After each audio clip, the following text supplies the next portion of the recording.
Olá, meus amigos que estão estudando para o concurso da PRF. Vamos a mais um tema, mais um bloco de aula. Esse bloco importantíssimo, porque ele trata sobre questão relacionada à velocidade, que leva em consideração todas as classificações de via pública e leva em consideração também até a natureza do veículo, quando se tratar de via rural na espécie rodovia, beleza? Vamos tratar sobre velocidades mínimas e também velocidades máximas, iniciando agora já com velocidade mínima numa questão de prova da PRF, galera, que foi excepcional essa questão. Pegou muita gente e é de um nível altíssimo que pode cair na sua prova. Então, abra aí na tela comigo para vocês verem a questão. Diz o seguinte, ó. Considera a seguinte situação hipotética. Fernando, coloca aqui um lápis vermelho. Fernando conduzia um caminhão por uma rodovia federal com apenas uma faixa de rolamento em cada sentido. E devido à carga excessiva que fora posta no veículo, este não conseguia subir uma determinada ladeira a mais de 35 km por hora. Apesar da estrada estar em perfeito estado de conservação e haver ótimas condições, tanto meteorológicas quanto de tráfego, Gabriel, que conduzia seu automóvel logo atrás do veículo de Fernando, mantinha a mesma velocidade. De quanto? De 35 km por hora. Pois a sinalização determinava que era proibido ultrapassar naquele trecho da estrada. Nessa situação, o agente de trânsito, que identificasse essa ocorrência mediante equipamentos idôneos de velocidade, de medição de velocidade, deveria autuar Fernando, motorista do caminhão, por desrespeito à velocidade mínima permitida para a via, mas não deveria autuar Gabriel. A questão foi considerada verdadeira. Agora, por que ela foi considerada verdadeira? Porque é o seguinte, vem aqui na lousa comigo. Vejam só. Aqui é uma ladeira, aqui é uma ladeira, e essa ladeira ela tinha uma sinalização que proibia a ultrapassagem. E qual é a sinalização que proibia? Qual era a sinalização que proibia a ultrapassagem? Por exemplo, a dupla faixa contínua amarela, ela proíbe a ultrapassagem. Aí vinha um caminhão aqui, subindo na perspectiva, e tinha também um automóvel subindo aqui essa ladeira. O condutor do caminhão, o veículo circulava a uma velocidade de 35 km por hora. Consequentemente, o motorista, o veículo também, o automóvel, conduzia seu veículo a 35 km por hora. Velocidade máxima. Qual é a velocidade máxima numa rodovia federal, neste caso aqui de pista simples, para o caminhão? É de 90 km por hora. Se for pista dupla também, dá na mesma. No caso, velocidade máxima, 90. Velocidade mínima, 45 km por hora. Já como é que você descobriu isso? Galera, porque é o seguinte, ó, a velocidade mínima corresponde à metade da velocidade máxima estabelecida para a via. Como a velocidade máxima para o caminhão é de 90 km por hora, então a velocidade mínima deverá ser de 45 km por hora. Para um automóvel, neste caso aqui, será de 100 km por hora. Velocidade mínima de 50 km por hora. Ambos os veículos estão abaixo da velocidade mínima, que corresponde à metade da velocidade máxima estabelecida para a via. Então, eles deverão ser autuados? Sim ou não? É justamente o que está requerendo a questão aí elaborada pela CESP-UNB no concurso da Polícia Rodoviária Federal. É o seguinte, transitar abaixo da velocidade mínima é infração. Infração de natureza média. Porém, não será considerada infração, ou seja, são exceções que permitem a circulação abaixo da velocidade mínima. Quais são as situações que permitem a circulação abaixo da velocidade mínima? Quais são os casos? Os casos são os seguintes. Primeira situação, se transitar pela faixa da direita, se transitar, condições meteorológicas e também questões de tráfego.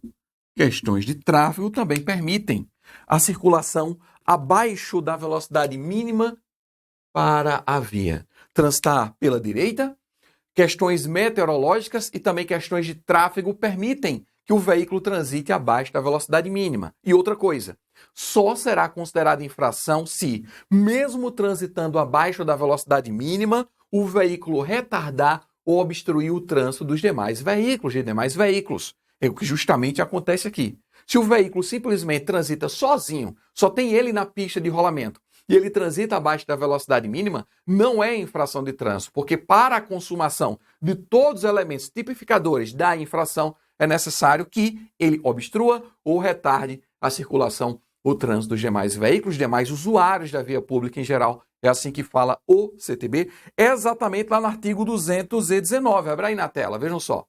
Artigo 219.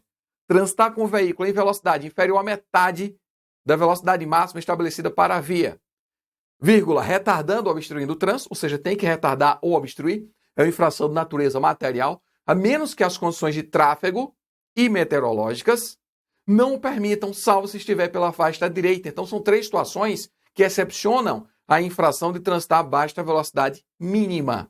No caso, na verdade, vão ser 4, né? Não retardar ou obstruir o trânsito, transitar pela faixa da direita, questões meteorológicas e questões de tráfego. Questão meteorológica, se o veículo estiver, claro, transitando sob chuva forte, neve, por exemplo, então, neste caso, ele vai poder transitar abaixo da velocidade mínima. Questões de tráfego, como essa do exemplo da questão, o condutor do veículo está impedido de realizar uma ultrapassagem, porque há uma sinalização de regulamentação proibindo essa manobra, e o veículo que vem à frente transita abaixo da velocidade mínima, que no caso conduzido por Fernando, o caminhão. Já o caminhão, a carga excessiva é uma exceção ao trânsito da velocidade mínima permitida para a via? Não, não é. Carga excessiva não dá o direito do condutor transitar abaixo da velocidade mínima. Jean, mas está, no caso, uma carga excessiva não faz com que ele, subindo a ladeira, ele transita abaixo da velocidade mínima? Aí justamente tem que ver o que aconteceu. É o fato da ladeira ser muito íngreme que faz com que ele transite abaixo da velocidade mínima, ou é a carga excessiva? Meu amigo, se ele está com carga excessiva, ele vai ser autuado não só pela carga excessiva, como também por transitar abaixo da velocidade mínima. Porém, se não é um fator determinante para transitar abaixo da velocidade mínima, a carga excessiva, mas sim o próprio aclive, ou seja, a natureza do aclive é que faz com que o veículo transite abaixo da velocidade mínima, claro que neste caso não caberá autuação. Se é um caminhão, se é uma carreta que está com o seu peso bruto total de acordo com os limites estabelecidos para o próprio veículo pelo CONTRAN, então neste caso não cabe autuação por conta da natureza do aclive, do percentual do aclive. Então neste caso não cabe autuação. Agora, se como diz a questão, ele está com carga excessiva, então neste caso ele deve ser autuado, até porque o próprio elaborador da questão, ele garantiu a questão ao tratar sobre a questão meteorológica e questão de tráfego, que são perfeitas, segundo o próprio texto da questão. Pode observar aí comigo, vejam só. No final ele diz o seguinte aqui, ó, no meio da questão, né? Ele diz, ó, e de haver ótimas condições de tanto meteorológicas como também de tráfego. Ou seja, ele tira toda a exceção para o motorista do caminhão. Todas as situações. Ele não vem pela faixa da direita. Transitar pela faixa da direita vai acontecer quando a via possuir 2 ou mais faixas no mesmo sentido. Aí ele vai poder ter o direito de transitar pela faixa da direita abaixo do mínimo da velocidade estabelecida para a via, mas não havendo faixa exclusiva da direita ou faixa da direita, ele vai ter que transitar dentro da velocidade mínima estabelecida para a via. Se é a carga excessiva que faz com que ele transite abaixo da velocidade mínima, então, neste caso, Fernando será autuado e Gabriel não. E por que Gabriel não? Gabriel não. Por conta da questão de tráfego. Ele está impedido, por conta como se fosse um congestionamento de transitar dentro dos limites de velocidade mínima estabelecidos para a via. Beleza? Próxima questão, então, vamos à próxima. Diz, em uma via urbana de trânsito rápido, em que não haja sinalização regulamentadora, a velocidade máxima será de 110 km por hora. A questão deve ser considerada errada. E por que a questão é errada? Porque a gente tem que saber os limites de velocidade estabelecidos de acordo com as vias urbanas. Vejam só, existem 4 vias urbanas, as vias de trânsito rápido, via arterial, via coletora e via local. Não esqueçam, via de trânsito rápido, via arterial, via coletora, via local, são vias urbanas. Vias rurais nós temos 2, as rodovias e as estradas, beleza? Sobre velocidade, está aí, ó, no artigo 61. A velocidade máxima permitida para a via será indicada por meio de sinalização, obedecidas suas características técnicas e as condições de trânsito. Onde não existir sinalização regulamentadora de velocidade, a velocidade máxima será nas vias urbanas, estamos tratando de vias urbanas agora, 80 para as vias de trânsito rápido, 60 para as vias arteriais, 40 para as coletoras e 30 km por hora para as vias locais. Porém, é preciso que vocês entendam o que são consideradas vias de trânsito rápido, via arterial, via coletora e via local, de acordo com seus conceitos, suas características. Como vocês podem observar aí, o que é uma via de trânsito rápido?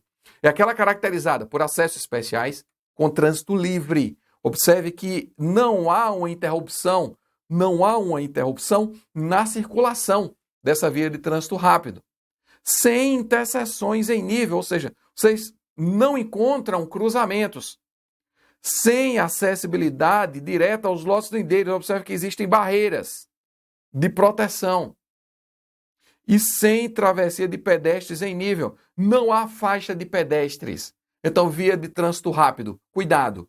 Interseção em nível, ou seja, cruzamento tem? Não. Semáforo, também não tem semáforo, nem tem faixa de pedestre, beleza? Isso é o que caracteriza uma via de trânsito rápido e a velocidade máxima para a via de trânsito rápido é de quantos quilômetros por hora? 80 km por hora, mas pode ser que seja 100, pode ser que seja 150, pode ser que seja 200. Sim, desde que haja placa regulamentadora de velocidade. Havendo uma sinalização, é óbvio que a sinalização vai prevalecer sobre essas regras de circulação previstas no Código de Trânsito Brasileiro. Beleza? Portanto, a questão aqui, deve ser considerada errada, porque não é de 110 km por hora, mas sim de 80.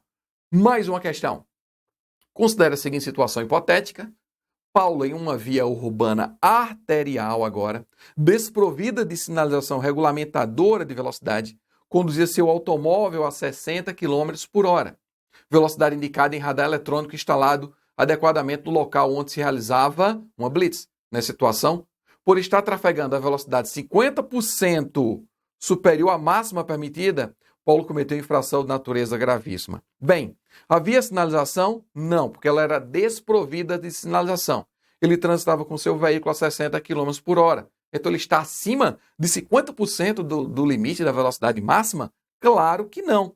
Por que claro que não? Porque nas vias arteriais, o limite de velocidade, como nós vimos, é justamente de 60 km por hora. E é importante ter o conceito, saber o que é uma via arterial. Como observa aí no conceito previsto no próprio CTB, é aquela caracterizada por interseções em nível, ou seja, ao contrário da via de trânsito rápido, a via arterial ela tem interseção em nível, tem cruzamento, geralmente controlada por semáforo. Tem semáforo? Geralmente tem, com acessibilidade aos lotes lindeiros e às vias secundárias e locais, possibilitando o trânsito entre as regiões da cidade, que liga um ponto da cidade a outro ponto da cidade. Quando liga um ponto da cidade para outro ponto da cidade, então estamos falando de via arterial. Tem cruzamento? Tem. Tem cruzamento em nível. Tem semáforo? Geralmente tem semáforo e liga pontos distintos da cidade. Beleza? Isso é uma via arterial. Limite de velocidade, como nós já falamos, limite de velocidade é de 60 km por hora. Questão, portanto, errada. Mais uma questão.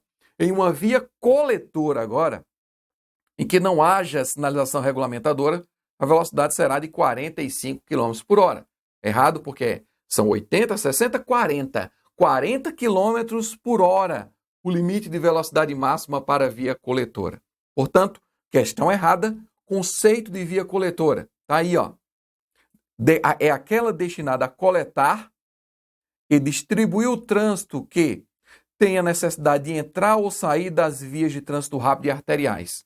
Ou seja, se sai e entra de via de trânsito rápido e via arterial, é uma via coletora, possibilitando o trânsito dentro das regiões da cidade.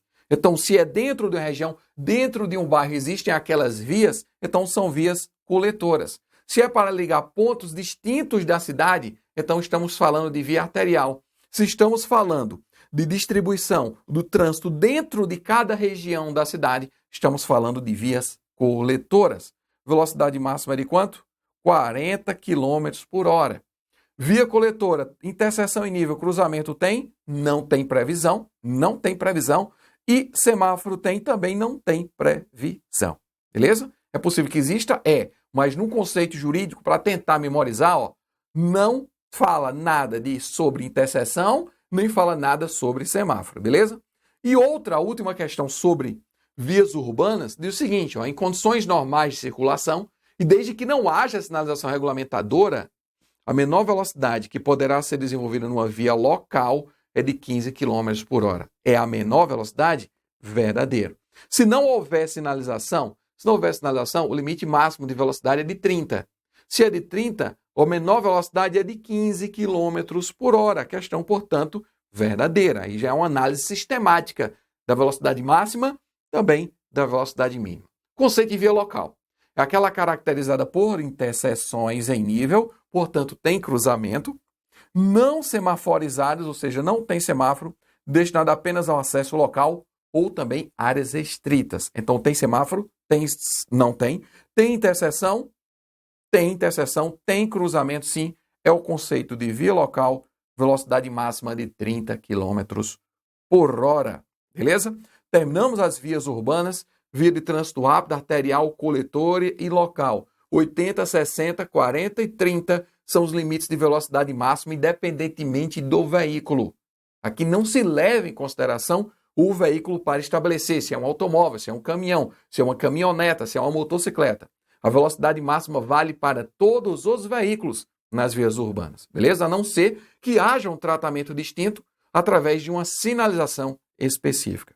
Indo agora para as vias rurais, diz o seguinte agora. Quando não houver sinalização nas vias rurais, nas rodovias de pista dupla, a velocidade máxima permitida para os automóveis, caminhonetas, será de 110 km por hora e de 90 km por hora para ônibus e também micro-ônibus. A questão está verdadeira, claro que ela teve que ser adaptada por conta das alterações recentes que sofreu o Código de Trânsito Brasileiro. Sobre velocidade em rodovia, a questão muda, a coisa se torna mais complicada, porque deve ser levada em consideração os veículos também.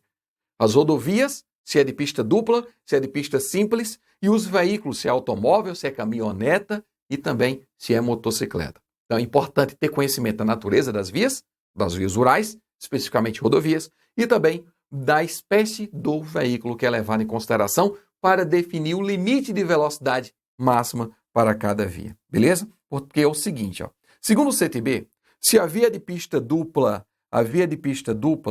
via rural pavimentada, a velocidade máxima será de 110 km por hora para os automóveis, para as caminhonetas e também para as motocicletas, e de 90 km por hora para os demais veículos. Então, automóvel, caminhoneta e motocicleta será de 110. Pista dupla. Estamos falando de pista dupla aqui, ó. Então, o limite de velocidade máxima para automóveis e caminhonetas, 110. Verdadeiro? Verdadeiro. Ônibus e micro-ônibus. E os demais veículos em geral, galera, vai ser de 90 km por hora. Questão verdadeira. O importante, porém, é saber o que é um automóvel, é saber o que é uma caminhoneta e saber o que é uma motocicleta. Automóvel é simples. É um veículo de passageiro que tem capacidade para no máximo 8 passageiros, fora o motorista. Então, um veículo de passageiro que não tem compartimento de carga, que tenha, no caso, capacidade para até 8 passageiros, não é transportar 8, é ter capacidade para 8 passageiros, excluído o motorista. Isso é um automóvel. Simples, né? Muito simples. Já a caminhoneta, a gente vai para uma discussão mais aprofundada, que é preciso que vocês entendam a diferença entre caminhoneta e caminhonete e utilitário. Porque é o seguinte, vem aqui na lousa comigo. Preciso da lousa para explicar isso aqui. Quanto à classificação dos veículos, é o seguinte, ó. Existe veículo de carga, existe veículo de passageiros, existe veículo de carga, existe veículo misto. Vamos falar só dessas 3 espécies, que é o que nos abrange, certo? Veículo de passageiros é que leva gente, leva pessoas. É um veículo de passageiros. Leva pessoas, transporte de pessoas. Já no veículo de carga, leva carga. E para ser considerado um veículo de carga, é preciso que tenha capacidade para até 2 passageiros. passageiros, hein? Não entra aí na contagem do motorista, claro. Então, motorista mais capacidade para até 8 passageiros com compartimento de carga é veículo de carga.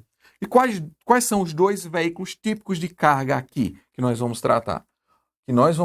Né? Existem outros, mas o que nós vamos tratar aqui é a caminhonete e também o caminhão. Caminhonete e caminhão. A caminhonete tem um peso bruto total, um PBT, de até 3.500 kg. Já um caminhão, acima de 3.500 kg, é um caminhão. Mas lembrando, caminhonete e caminhão só podem ter capacidade para, no máximo, quantos passageiros? No máximo, 2 passageiros. Não esqueçam disso. Jean, mas eu já vi caminhão que caminhão cabine dupla. É um caminhão e na frente da carroceria cabem 2, 3, 4 pessoas. Então, nesse caso, é o quê? Um caminhão não, um veículo especial. Ele perde a natureza de veículo de carga, entra na classificação de veículo especial, porque para ser juridicamente conceituado como veículo de carga, transportando carga, tem que ter capacidade para até 2 passageiros. Caminhonete até 3.500, caminhão acima de 3.500 kg. Exemplo de uma caminhonete, a Saveiro, por exemplo. A Estrada é considerada uma caminhonete porque tem capacidade para até, não são obrigatoriamente 2 passageiros, tem capacidade para até 2 passageiros. Então, neste caso, é considerada uma caminhonete. Mas eu já vi uma estrada de cabine dupla. Se a estrada de cabine dupla tem capacidade superior a 2 passageiros, não vai ser considerado um veículo de carga. Consequentemente, não vai ser uma caminhonete. A estrada de cabine simples é uma caminhonete. Mas a partir do momento que você aumenta a capacidade de passageiros, ele deixa de ser um veículo de carga e passa a ser o quê? Passa a ser um veículo misto. Passa a ser um veículo misto. E o veículo misto é o seguinte, ó. Veículo misto. Veículo misto. O veículo misto transporta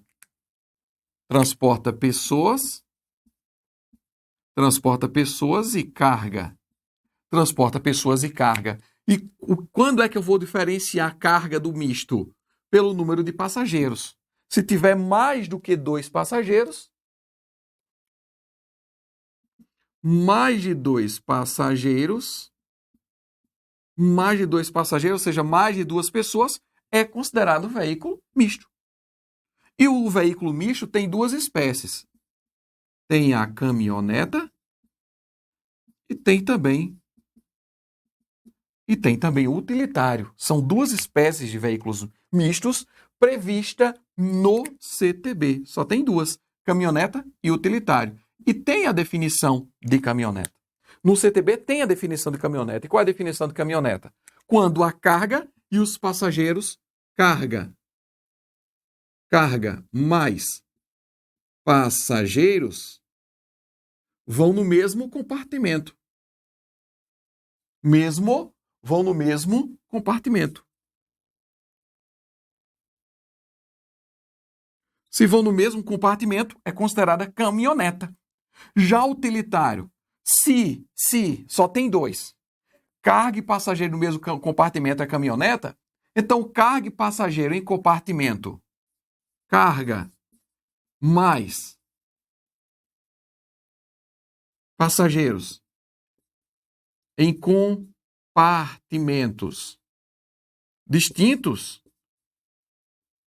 é considerado um veículo utilitário. E, além disso, é considerado um utilitário também se enquadrar como um veículo Jeep. Entra também como um utilitário. É Jeep. E quando eu digo Jeep, aqui eu não estou falando Jeep da marca Jeep. Eu estou falando Jeep por uma definição jurídica, prevista inclusive numa portaria do Denatran. Se atendidos os requisitos estabelecidos na portaria como Jeep, esse veículo será classificado como utilitário. Jean, o que significa estar no mesmo compartimento? É o seguinte, existem veículos que pessoas e carga não são separadas por uma unidade física. Se pessoas e carga não forem separados por uma unidade física, a carga não vier fora do veículo, então neste caso é considerada uma caminhoneta. Se por outro lado a carga e o veículo, a carga e os passageiros forem separados por uma unidade física, como por exemplo uma S10 cabine dupla, como por exemplo uma L200, então estamos tratando de utilitário. E se forem atendidos os requisitos da portaria número 21/2016 do Denatran, vai se enquadrar como Jeep, porque muita gente pensa que só existe utilitário Jeep. Não existe apenas utilitário Jeep, pode dar uma estudada nas resoluções do CONTRAN. Não existe apenas utilitário de natureza Jeep, é apenas um tipo de utilitário. É apenas um tipo de utilitário. Até porque eu não posso enquadrar, como por exemplo, se um S10 cabine dupla, atender aos requisitos estabelecidos pela portaria do Denatran, se for 4x4, se tiver um sistema de guincho, a capacidade de tração, se houver uma altura estabelecida, se enquadrar em todos os requisitos do Jeep, para ser um Jeep, beleza, é utilitário. Se não, vai ser considerado como caminhoneta. Por quê? Porque carga e passageiros vão no mesmo compartimento. Uma Trailblazer, por exemplo, a própria S10 cabine dupla, os veículos da própria Jeep, quando eu falo Jeep, eu estou falando da empresa Jeep. E qual é a empresa Jeep que eu estou falando? Essa aqui, ó, Jeep. Isso aqui é uma empresa Jeep. Isso aqui tem nada a ver com isso aqui. Isso aqui é Jeep, isso aqui é outro Jeep, isso aqui é a empresa Jeep. Isso aqui é o tipo de veículo utilitário Jeep, que pode ser também Jeep ou pode ser qualquer outro, inclusive de cabine fechada. Vocês já devem ter ouvido falar, por exemplo, a própria estrada de cabine dupla. A estrada de cabine dupla eu não posso enquadrá-la como caminhoneta. Por quê? Porque os passageiros e a carga não vão no mesmo compartimento, vão separados por uma unidade física. Eu não posso enquadrar como veículo de carga. Por que não é um veículo de carga? Porque não tem capacidade para apenas 2 passageiros, tem capacidade para mais de 2 passageiros.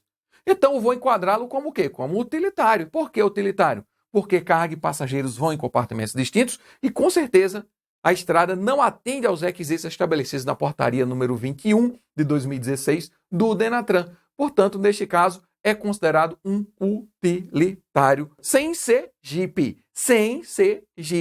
Apenas pelo fato de serem separados por uma unidade física. Então, veja só, classificando aí de uma forma bem ilustrativa um automóvel, ó, veículo automotor destinado ao transporte de passageiros, com capacidade para até 8 pessoas fora o condutor, tá um automóvel aí.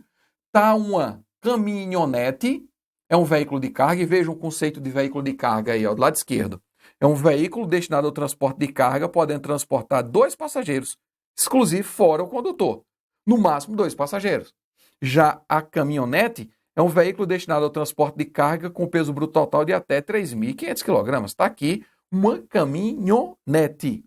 Já a caminhoneta, eu coloquei isso aqui, não levando em consideração que esse veículo aí, eu não sei nem que marca é esse veículo, que tipo de veículo é esse, qual é, da Chevrolet, se é a Trailblazer, se nova, se não é, não importa aqui agora, estamos falando apenas no plano jurídico. É uma caminhoneta, é um veículo misto destinado ao transporte de passageiros de carga no mesmo compartimento. Se não há uma separação entre pessoas e carga, então é considerada caminhoneta. A não ser que esse veículo atenda aos requisitos da portaria número 21. E observe a própria disposição inicial, o caput da portaria diz o seguinte, estabelece procedimento adicional, a concessão de código marca, modelo, versão, a veículos classificados na espécie misto, tipo utilitário, carroçaria Jeep. Quer dizer que existe utilitário sem ser carroçaria Jeep. Utilitário, inclusive de cabine fechada, porque é possível que haja separação de cargas e pessoas, e a carga seja coberta por uma unidade física também. E fica assim, ó. Veículo, atendeu os requisitos da portaria número 21? Sim. Então é utilitário Jeep. Se não atendeu, vai ser considerada caminhoneta. Por que vai ser considerada caminhoneta? Porque passageiros e carga vão no mesmo compartimento. Beleza? Então os limites de velocidade aqui, ó. Limite de velocidade. Em condições normais de circulação, e desde que não haja sinalização regulamentadora, a menor velocidade que poderá ser desenvolvida na via local, opa, esqueça aí, não é a via que estamos falando, é essa aqui, ó.